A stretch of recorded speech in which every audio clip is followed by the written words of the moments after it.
오늘 우리에게 주시는 하나님의 말씀은 잠언서 1장 7절에서 19절입니다. 봉독하겠습니다. 여호와를 경외하는 것이 지식의 근본이거늘 미련한 자는 지혜와 훈계를 멸시하느니라. 내 아들아, 내 아비의 훈계를 들으며 내 어미의 법을 떠나지 말라. 이는 내 머리에 아름다운 관이요 내 목에 금 사슬이니라. 내 아들아, 악한 자가 너를 꿰일지라도 따르지 말라. 그들이 내게 말하기를 우리와 함께 가자. 우리가 가만히 엎드렸다가 사람의 피를 흘리자. 죄 없는 자를 까닭없이 숨어 기다리다가 수월같이 그들을 산채로 삼키며 무덤에 내려가는 자들같이 통으로 삼키자. 우리가 온갖 보화를 얻으며 빼앗은 것으로 우리 집을 채우리니 너는 우리와 함께 제비를 뽑고 우리가 함께 전대 하나만 두자 할지라도 내 아들아, 그들과 함께 길에 다니지 말라. 내 발을 금하여 그 길을 밟지 말라. 대저 그 발은 악으로 달려가며 피를 흘리는데 빠름이니라. 새가 보는 데서 그물을 치면 헛일이겠거늘 그들이 가만히 엎드림은 자기의 피를 흘릴 뿐이요 숨어 기다림은 자기의 생명을 해할 뿐이니 이익을 탐하는 모든 자의 길은 다 이러하여 자기의 생명을 잃게 하느니라. 아멘. 잠시 기도하겠습니다. 복되신 주님, 오늘도 귀한 주일 허락하시고 사랑하는 권속들이 함께 모여 예배드리며 주의 말씀을 묵상하게 하시니 감사드립니다. 특별히 이번 주일부터 잠언을 우리가 함께 묵상할 터인데 하나님의 지혜를 얻기를 원합니다. 주님이 들려주시는 말씀을 통하여 우리의 마음이 하나님의 마음을 깨달아 알게 하시고 인생의 참 지혜를 얻을 수 있도록 인도하여 주시옵소서. 성령께서 저희의 마음을 예민하게 하실 줄 믿습니다. 감사드리며 모든 말씀 예수 그리스도의 이름으로 기도하였습니다. 아멘. 이번 주부터 잠언을 설교하고자 합니다. 동정 드림교회 식구들은 모두 4월 한 달 동안 잠언을 함께 읽고 묵상해 주시기를 부탁드립니다. 잠언이라는 이 책의 원 이름의 뜻은 지혜의 책이라는 그런 뜻을 가지고 있습니다. 대부분을 지혜의 왕인 솔로몬이 직접 기록하였지만 어떤 내용들은 익명의 지혜자가 말한 내용도 있고 또 다른 저자들도 나오고 있습니다. 그래서 30장은 아굴의 잠언이라고 되어져 있죠. 그리고 31장에는 르무엘 왕의 어머니가 르무엘 왕을 교훈한 이야기다 이렇게 소개되어져 있습니다. 또 잠언서 25장부터 29장까지의 내용에 보면 솔로몬의 다른 잠언이라고 이렇게 이제 소개되어져 있는데 남유다의 왕이었던 히스기야 시대에 히스기야의 신하들이 이 잠언을 수집하여서 함께 묶었다고 그렇게 전해지고 있습니다. 그러니까 아주 오랜 세월 동안 이 지혜의 말씀이 모아졌고 이렇게 한 책으로 만들어졌다는 것을 성경 자체를 통해서도 우리가 확인할 수 있습니다. 한자로 잠은 바늘을 뜻합니다. 그래서 잠언은 바늘로 찌르는 것처럼 핵심을 알게 하는 지혜의 말씀이라는 그런 의미를 담아내고 있습니다. 그러나 어떤 분들은 이 잠언의 내용이 너무나 원론적이라서 실망스럽다고 말하기도 합니다. 다 아는 얘기 아니냐, 당연히 있을 법한 얘기다, 이렇게 이제 이 잠언을 받아들이기도 하는 거죠. 그래서 이 잠언을 잠을 부르는 책이라고 농담처럼 말하는 분들도 있습니다. 그러나 이 말씀을 깊이 묵상하면 참으로 많은 지혜의 통찰을 얻을 수 있을 뿐 아니라 인생과 신앙에 대하여 본질적인 것을 깨닫는 기회가 될 수 있을 것입니다. 그래서 우리가 이 잠언을 묵상해 가면서 하나님이 우리에게 하시는 말씀을 귀를 기울여 잘 들어보기를 바랍니다. 성경이 말하는 계명은 소극적 계명과 적극적 계명이 있습니다. 소극적 계명은 금지를 뜻하는 것으로 하지 말라라는 내용을 가지고 있습니다. 그래서 이 하지 말라라고 자꾸 말씀을 하니까 부정적 계명이라고 부르기도 합니다. 이 계명들은 하나님의 자녀가 지켜야 하는 최소한의 규범입니다. 그래서 이 하지 말라라는 선을 넘어서게 될 때 우리는 하나님의 진노와 심판을 만나게 됩니다. 예를 들어서 성경에 나오는 가장 첫 계명이 뭐죠? 선악과를 먹지 말라입니다. 그러니까 이건 소극적 계명이고 또 부정적 계명이죠. 그러니까 적어도 하나님의 자녀라면 이것은 하면 안 된다, 이런 뜻을 가지고 있는 거죠. 그러나 아담과 하와에게 과연 선악과를 따먹지 말라는 계명만 있었을까요? 그렇지가 않습니다.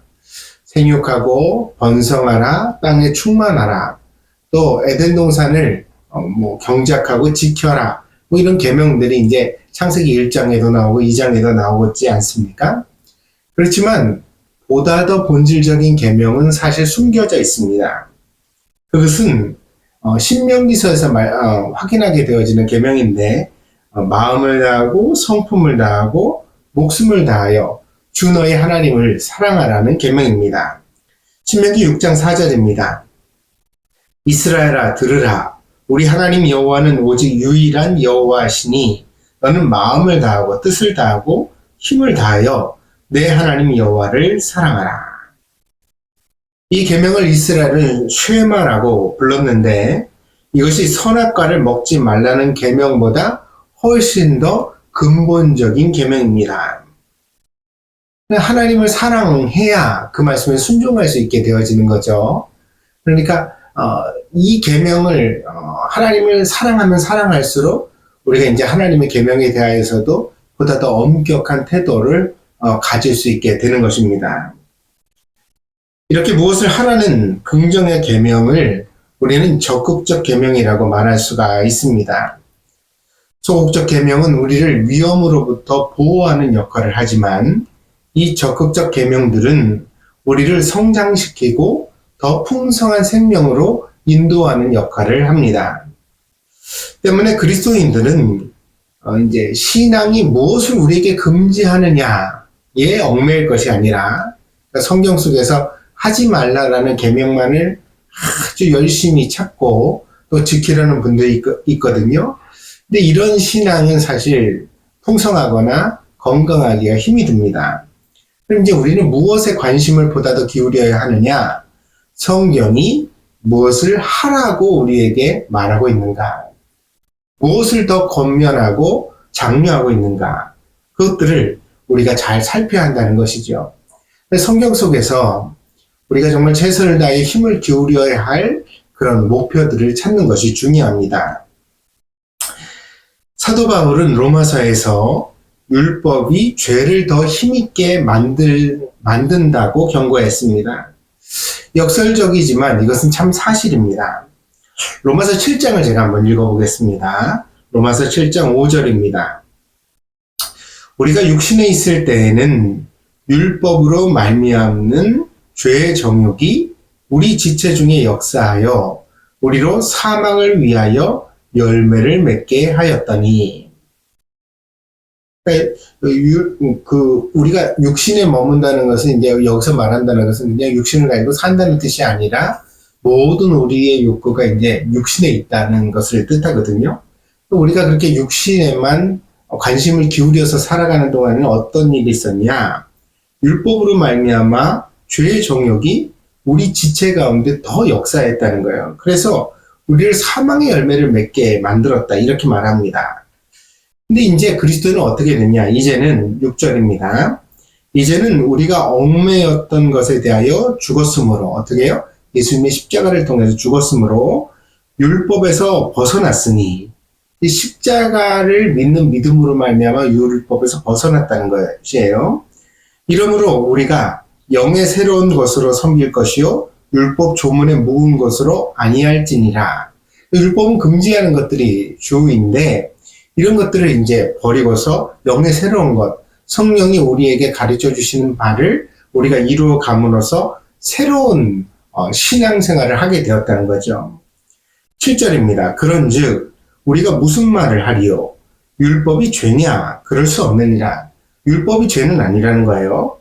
율법으로 말미암지 않고는 내가 죄를 알지 못하였으니, 곧 율법이 탐내지 말라 하지 아니하였더라면 내가 탐심을 알지 못하였으리라. 율법이 죄가 무엇인지를 우리에게 가르쳐주는 역할을 했다는 것입니다. 그런데 8절입니다. 여기서 이제 이 죄의 역사를, 율법의 역사를 말하고 있는데 8절입니다. 그러나 죄가 기회를 타서 계명으로 말미암아 내 속에서 온갖 탐심을 이루었나니, 그러니까 탐심을 가지지 말라라는 계명을 배울 때 오히려 그 탐심을 가지지 말라라는 계명을 계명을 통해서 죄가 틈타 우리에게 들어오게 됐다는 거예요. 그래서 온갖 탐심이 오히려 우리에게 더 촉발되어졌다 이렇게 말합니다. 이는 율법이 없으면 죄가 죽은 것입니다. 율법이 죄가 죄인 것을 알려주지만 또 마찬가지로 율법이 또한 죄를 우리에게 어떤 유혹받게 한다. 우리가 죄에 더 약해지도록 유혹받을 수 있도록 만든다. 그런 것을 말합니다. 그러면서 이렇게 말하죠. 9절입니다. 전에 율법을 깨닫지 못할 때에는 내가 살았더니 계명이 이름에 쟤는 살아나고 나는 죽었도다. 이를테면 코끼리 효과라는 것이 있습니다. 대학생들을 두 그룹으로 나눈 후에 한 그룹에게는 실험에 참가하는 동안 코끼리를 절대로 생각해서는 안 된다라는 주의사항을 주었다고 합니다. 그리고 시험을 마친 후에 확인을 해봤더니 사전에 아무 경고를 주지 않았던 그룹보다도 오히려 코끼리를 생각해서는 안 된다라는 주의를 받았던 그룹의 학생들이 훨씬 더 많이 코끼리를 연상했다는 것입니다. 실험을 하는 동안. 그러니까 율법은 죄를 짓지 말라고 말하면서 도둑질과 살인과 간음과 질투를 정죄하는데 역설적으로 그 율법을 통해서 도둑질과 살인과 간음과 질투가 우리 마음에 떠오르게 되었다는 것입니다. 여러분, 이것은 이제 오늘날에도 마찬가지잖아요. 텔레비전 같은 데서 드라마를 통해 어떤 기가 막힌 범죄 수법을 아주 자세히 이렇게 설명해 주면 사람들이 그걸 보면서 와, 세상에 저럴 수가 있어. 어떻게 저런 끔찍한 짓을 저지를 수가 있어. 이렇게 이제 각성을 하는 사람들도 있지만 어떤 부작용이 뒤따르느냐면 바로 이제 드라마를 통해 소개된 그 범죄 수법을 모방하는 범죄가 생겨나게 된다는 거죠. 이제 그런 죄를 저지르지 말아라. 그런 죄를 저지르면 반드시 잡히게 된다는 그런 교훈을 담아서 만들어냈지만 결과적으로는 그것을 통해서 범죄를 배우는 사람들도 있다는 것이죠. 그러니까 율법은 죄를 금지하지만 그 금지를 통해 죄의 유혹을 강화시키는 부작용이 나타나게 된다는 것입니다. 다시 말씀을 드립니다. 하지 말라는 계명에 천착하면 오히려 하지 말라는 그 행동과 생각들이 우리를 더 강력하게 유혹하는 힘을 가질 수 있습니다. 때문에 하지 말라는 계명은 언제나 우리에게 부수적으로 어떤 마음속에 가지고 있고, 그리고 우리의 마음을 보다 더 적극적으로 기울여야 하는 것은, 그러니까 적극적 계명, 긍정적 계명이죠. 그러니까 성경이 우리에게 권면하여 주는 것, 하라고 말하는 것, 우리에게 장려하는 바가 무엇인지를 고민하는 것이 좋다는 것입니다. 그것이 복음이 우리에게 가르쳐주는 신앙의 방식이기도 합니다. 갈라디아서 5장 22절입니다. 오직 성령의 열매는 사랑과 희락과 화평과 오래 참음과 자비와 양선과 충성과 온유와 절제니 이 같은 것을 금지할 법이 없느니라. 이렇게 건강한 것들을 우리가 이제 힘쓰는 데 있어서는 그 뭣도 제한사항이 있을 수 없다는 거죠. 성령의 열매를 맺어가면 저절로 어때요? 그 많은 계명들로부터 우리가 이제 벗어날 수 있다는 것입니다. 그래서 이 잠언을 묵상해 가는 동안에도 하라와 하지 말라라는 계명이 함께 혼재되어 우리에게 나오게 되어지는데, 여러분은 특별히 이제 이 잠언 속에서 하나님이 우리에게 무엇을 주도적으로 권면하시는가, 그런 것들을 우리가 깊이 살필 수 있게 되어지기를 바랍니다. 뿐만 아니라 하지 말라는 계명들을 그렇다고 무시하라는 말씀은 아닙니다. 그 말씀이 우리에게 최소한의 규범, 우리를 위험으로부터 보호하는 역할을 한다는 사실도 꼭 마음속에 기억해야 하겠습니다. 성경이 말하는 지혜는 무엇입니까? 이제 세상이 말하는 지혜는 대부분 성공의 비결을 뜻합니다. 그러나 성경은 지혜를 성공이 아니라 생명의 차원에서 말해주고 있습니다. 다시 말해서 생명을 구원하고 풍성하게 하는 길이 바로 지혜라는 것입니다. 그래서 우리가 이제 지혜의 책인 잠언에 들어왔는데 계속 지혜가 나옵니다. 그럼 이 지혜가 무엇을 말하느냐? 사는 길을 말한다. 구원의 길을 말한다. 뿐만 아니라 우리의 생명을 보다 더 풍성하게 하는 길을 말하고 있다는 것을 우리가 기억해야 하겠습니다. 어떤 사람들은 번영과 성공의 비결을 성경에서 찾기도 합니다. 그러나 이것은 어리석은 일입니다. 성경은 오히려 이런 세속적인 성공이 헛되다라고 경계를 하면서 이런 것에 마음을 주어서는 안 된다. 보다 더 본질적인 것에 마음을 주라고 우리를 권면하고 있기 때문입니다. 근데 어떤 사람들은 여전히 이제 이 세상에서의 성공의 비결을 성경에서 찾거든요. 근데 이제 내가 이렇게 하면 저렇게 하면 하나님께서 나를 도와주셔서 내가 성공하고 부귀를 누리게 될 것이다. 뭐 이런 잘못된 신앙들을 가지고 있는 사람들이 적지 않습니다. 그래서 이것을 이제 기복신앙이라고 말하게 되어지는데 이것은 그 신앙의 본질이 무엇인지를 잘 파악하지 못하는 어리석은 모습이라고 말할 수가 있겠습니다.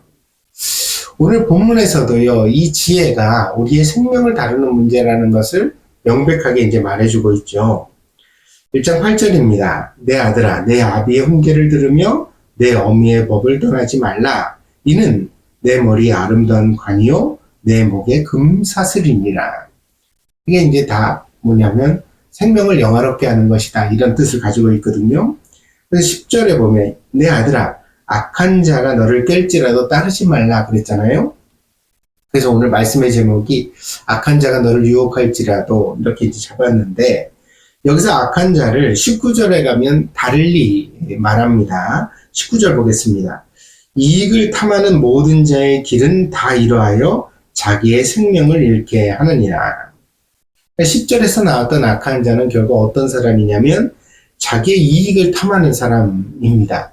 자기만의 이익을 탐하는 사람. 근데 이렇게 이제 이익만 쫓아가다 보면 결국 어떻게 되냐면 생명을 잃게 된다는 거예요. 그래서 이게 지혜가 아니라는 것입니다. 그럼 반대로 말하면 지혜는 뭐죠? 생명을 지키는 것, 생명을 풍성하게 하는 것.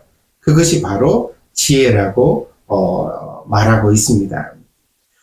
또한 이 본문은 이제 지혜를 갖다가 이제 뭐라고 설명을 하냐면 아비의 훈계 그리고 어머니의 법이라고 말해줍니다. 아버지 어머니가 다 나오죠. 부모. 그러니까 아버지와 어머니의 가르침이 바로 지혜라고 이제 성경이 말하고 있는 것입니다. 근데 이제 이것을 현실 가운데서 그냥 그대로 받아들이기는 힘이 듭니다. 왜냐하면 인간성의 파괴는 현실에서 전혀 부모답지 못한 부모들을 우리에게 보여주기도 하기 때문입니다. 이를테면 아이를 학대하거나 혹은 자기 아이를 범죄에 이용하거나 혹은 남보다 못하게 정말 아이를 방치하는 그런 부모들도 간혹 현실 세계 속에서는 보입니다. 이런 사람들은 육신적으로는 그러니까 그 몸을 통해서 아이가 태어난 것은 부정할 수 없는 사실이겠지만 그러나 정서적으로는 절대로 부모가 아닙니다. 근데 이렇게 이제 부모답지 못한 부모들을 발견하게 되면 법적으로도 어때요? 강제로 부모와 아이를 이렇게 떨어지게 하잖아요. 그래서 시설이나 이런 데 차라리 맡겨서 아이를 양육하고 부모가 양육하지 못하도록 그 양육권을 법적으로 빼앗는 그런 제재를 가하기도 하지요. 그러니까 이제 육신적으로 자식을 낳았다고 해서 다 부모는 아니라는 것입니다. 그러나 대부분의 부모는 고귀한 사랑을 가지고 있습니다. 도둑도 자기 자식한테는 도둑질하지 말라고 가르친다는 것 아닙니까? 그래서 이런 비유도 있습니다. 옆으로 걷는 개가 있잖아요. 개가 이제 그 본능적으로 옆으로 이렇게 걷게 되어지는데, 그 개가 자기 새끼를 향하여 훈계하기를, 야, 너는 왜 그렇게 삐딱하게 옆으로 걷냐? 앞으로 똑바로 걸어라. 그러면서 잔소리를 하더라는 것입니다. 이게 이제 그 부모가 모범을 보여야 하는데, 자기부터 앞으로 걸어야 자식한테 앞으로 걸으라고 하지, 자기도 삐딱하게 걸으면서 누구더러 앞으로 똑바로 걸으라고 하느냐, 이런 뜻도 담아내지만, 또 잠깐 좀 뒤집어서 생각해 보면 부모 마음이 그런 것 같아요. 자기가 그렇게 살지 못하더라도 자기 자식은 올바르게 곱게 잘 커주기를 바라는 마음이 사실 부모에게 있다는 거죠. 그래서 심지어 말로만 가르치는 부모가 있다 하더라도 여전히 부모의 본심은 자녀가 더 잘되고 온전하기를 바라는 마음이라는 사실을 우리가 이해할 수 있겠습니다. 성경은 바로 이러한 부모의 마음이 하나님의 마음이라는 것을 강조하여 오늘 우리에게 말해주고 있는 것입니다. 그래서 오늘 우리가 잠언을 열면서 생각해야 하는 핵심은 이 잠언을 과연 우리는 어떤 마음으로 읽고 받아들일 것이냐의 문제입니다. 앞에서 말씀드린 바와 같이 잠언에 이렇게 하면 복받는데, 저렇게 하면 복받는데, 이렇게 하면 성공한데, 저렇게 하면 존귀하게 된대, 이렇게 어떤 비결을 찾는 마음으로 잠언을 읽는다면 이 잠언을 제대로 이해하고 받아들일 수가 있을까요? 그렇지 않다는 거죠. 우리는 만약 그런 마음을 가지고 읽는다면 잠언 속에서 정수를 놓치게 될 것입니다. 잠언은 사랑하는 자녀를 향한 아버지와 어머니의 마음으로 주신 하나님의 말씀이기 때문에, 그래서 우리가 마땅히 그 말씀을 받을 때 어떤 마음으로 받아야 돼요? 부모의 말씀을 잘 청종하려는 자녀의 마음으로 이 잠언을 여는 것이 마땅하다는 것입니다. 네, 아버님, 네, 어머님, 제가 마음속에 잘 새겨서 말씀을 듣겠습니다. 이런 태도를 가지고서 잠언을 대할 때, 그래서 이 말씀이 능력 있게 우리의 삶의 등대가 될 수 있는 것입니다. 본문은 강력하게 하나님의 말씀이 부모의 마음으로 우리에게 주어졌다고 말하고 있습니다. 이것이 첫 번째로 이 잠언을 펴면서 우리가 기억해야 할 사실입니다. 저는 한국에 와서 어머니를 대하면서 또 다른 지혜를 배우고 있습니다. 저희 어머니는 급하게 암이 오시기도 했지만 그래도 지금까지 잘 꿋꿋하게 버텨내고 있습니다. 한 번도 부정적인 말씀을 하지 않고 하나님을 의지하면서 암과 의연하게 싸우는 모범을 저에게 보여주시고 있습니다. 그러나 지금은 참 많이 약해지신 것 같습니다. 항암의 부작용은 고통스럽게 찾아와서 체중과 머리가 빠지고 식욕이 없어지고 늘 어지럽고 울렁거리고 다리에는 쥐가 나고 그리고 온몸이 돌아가면서 아프고 그리고 여기저기가 자꾸 이제 어떤 불안한 느낌을 받게 되는 것 같습니다. 자기가 여기가 아파요, 저기가 아파요 이런 말씀을 어머니가 저에게 하십니다. 조금이라도 음식을 드시게 하고 싶어서 마음을 쓰고 억지를 부리지만 이 싸움이 어머니에게도 저에게도 참 쉽지 않은 싸움인 것 같습니다. 그래서 어머니랑 같이 있다가 엊그저께는 제가 그런 말씀을 드렸습니다. 엄마, 내가 아무래도 기회를 많이 놓친 것 같네요. 이제는 어디를 모시고 가고 싶어도 걷는 것이 두렵고 아무리 좋은 음식을 사드리고 싶어도 마음껏 잡수시지를 못하네요. 잘 해드리고 싶은데 잘 해드릴 방법이 없어서 마음이 참 많이 미안합니다. 이미 기회를 많이 놓쳤다는 생각이 들어요.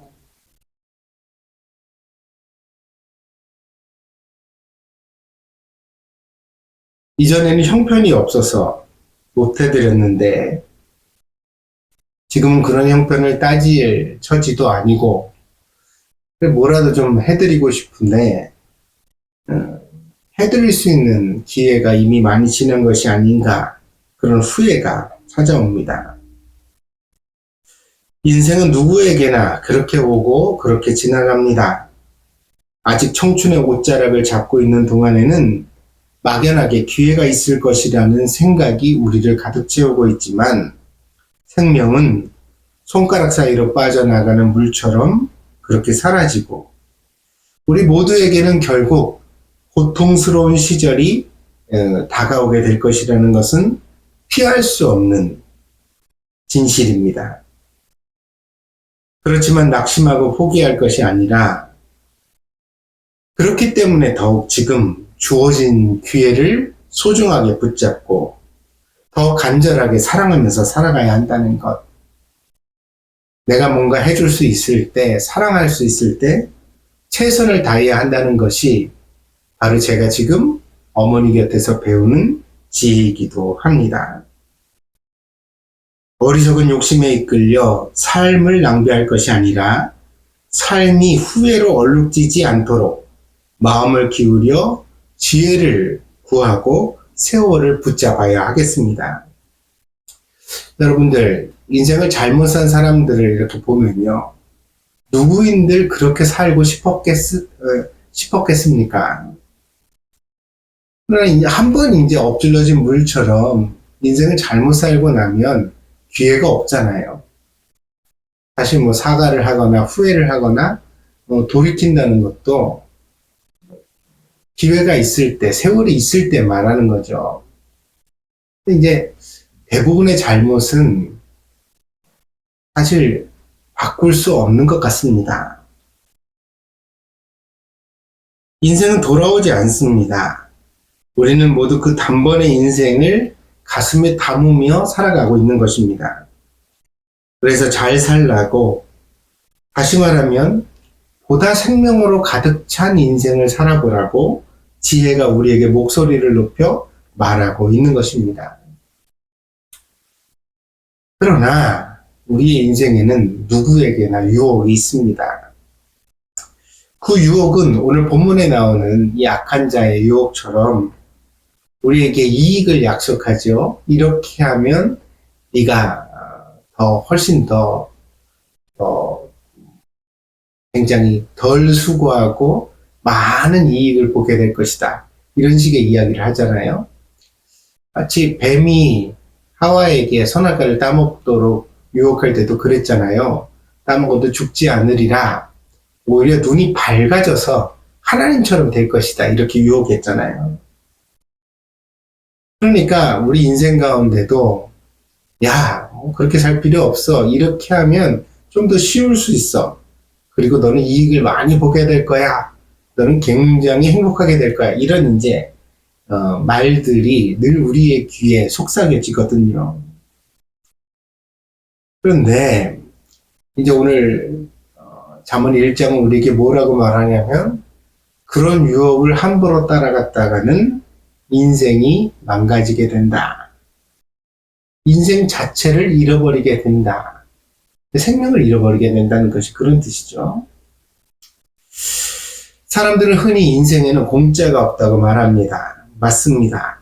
집도 차도 돈도 결국에는 인생을 값으로 지불하면서 우리가 얻는 것들입니다.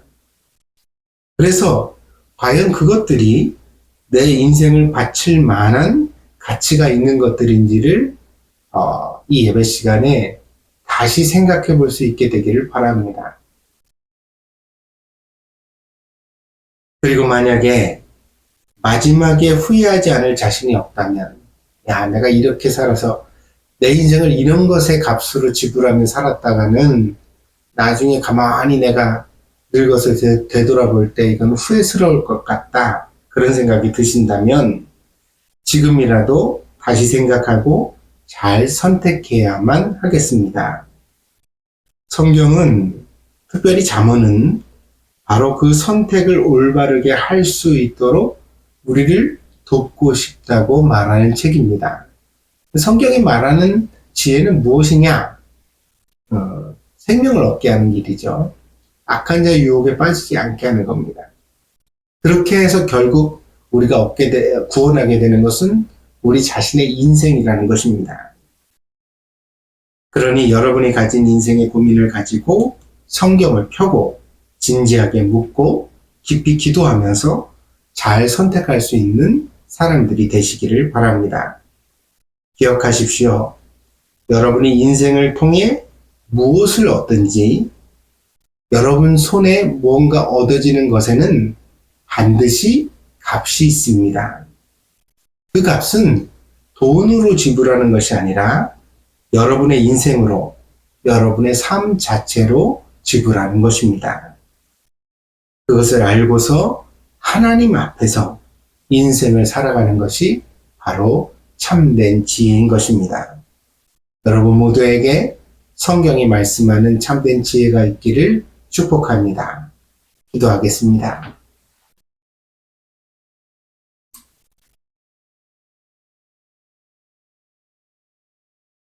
하나님이 주신 우리의 인생이 얼마나 소중한 기회인지를 우리가 너무 모르고 살아가고 있는 것은 아닌가, 이 시간에 되돌아보게 됩니다.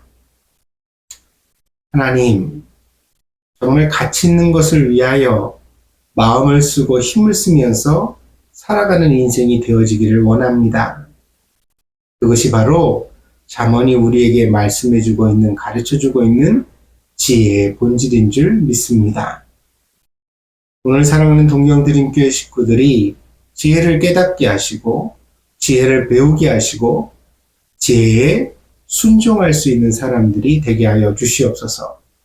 그리하여 하나님이 주시는 지혜를 쫓아 자기의 인생을 구원하게 하시옵소서. 후회하지 않는 사람들이 되게 하시고 충만한 보람으로 가득 찬 그런 삶을 살아갈 수 있는 사람들이 되게 하여 주시옵소서. 저희들 모두 다 겸손한 마음으로 하나님의 말씀을 열기를 원합니다. 그 말씀 속에서 하나님의 음성을 들을 수 있는 하나님의 자녀들이 되게 하여 주시옵소서. 감사를 드리며 예수님의 이름으로 기도했습니다. 아멘. 감사합니다.